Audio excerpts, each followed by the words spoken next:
Penglihatan-penglihatan apokaliptik dalam Daniel itu seperti apa? Baiklah,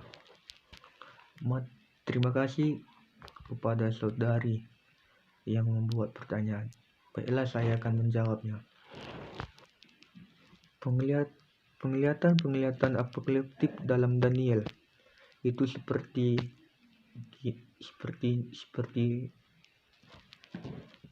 bagian apokaliptik dan Daniel terdiri dari 3 penglihatan dan sebuah komunikasi kenabian yang panjang yang terutama berkaitan dengan masa depan Israel.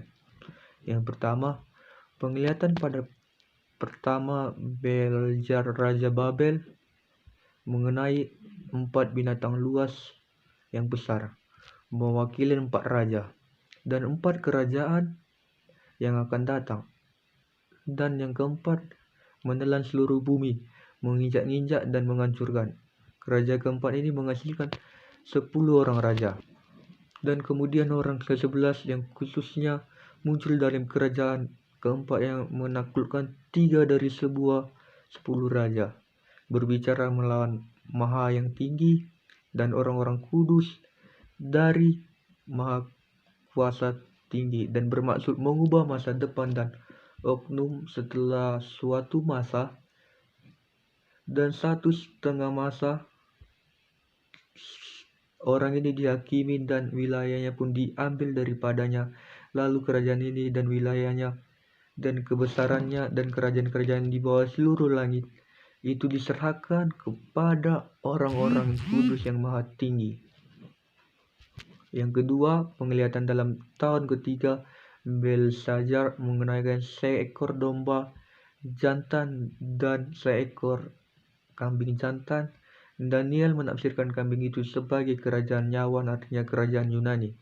Yang ketiga, penglihatan pada tahun pertama dari Darius anak Ahasuerus mengenai 70 minggu atau 70 kali 7 yang dibagi dalam sejarah bangsa Israel dan Yerusalem.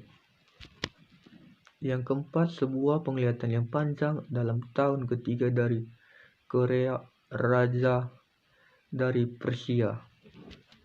Apakah ada lagi yang ingin bertanya?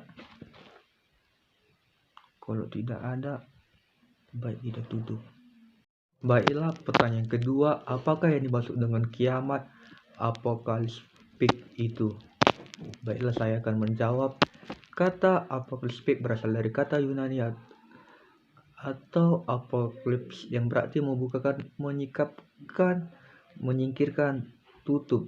Kitab Wahyu seringkali disebut sebagai apokaliptik Yohanes karena Allah mewahyukan soal akhir zaman kepada Rasul Yohanes. Kata apokaliptik itu merupakan kata pertama di kitab Wahyu dalam nas berbahasa Yunani. Frasa literatur apokaliptik digunakan untuk menggambarkan penggunaan simbol-simbol, gambar-gambar, dan bilangan-bilangan untuk mengurai kejadian di masa yang akan datang. Selain kitab Wahyu, contohnya literatur apokaliptik di kitab Daniel. Selain makna Alkitabiah yang khususnya, istilah kiamat apokaliptik seringkali digunakan untuk merujuk pada akhir zaman secara umum, khususnya pada bagian zaman secara umum, khususnya pada bagian akhir zaman, peristiwa di akhir zaman seperti peristiwa datang Kristus untuk yang kedua kalinya dan peperangan Harmageddon seringkali disebut sebagai kiamat apokaliptik. Kiamat apokaliptik merupakan penyikapan paling akhir dari Allah, murkanya keadilan. Yang paling penting adalah kasih. Yesus Kristus merupakan menyikap Allah yang berpenting karena hanya melalui Yesuslah manusia mengenal Allah.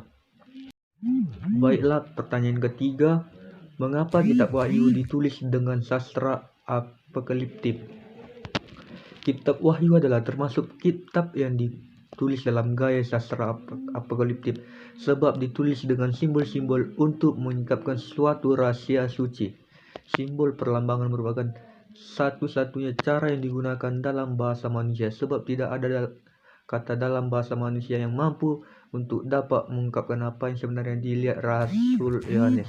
Terlalu dahsyatnya untuk diungkapkan dalam kata-kata.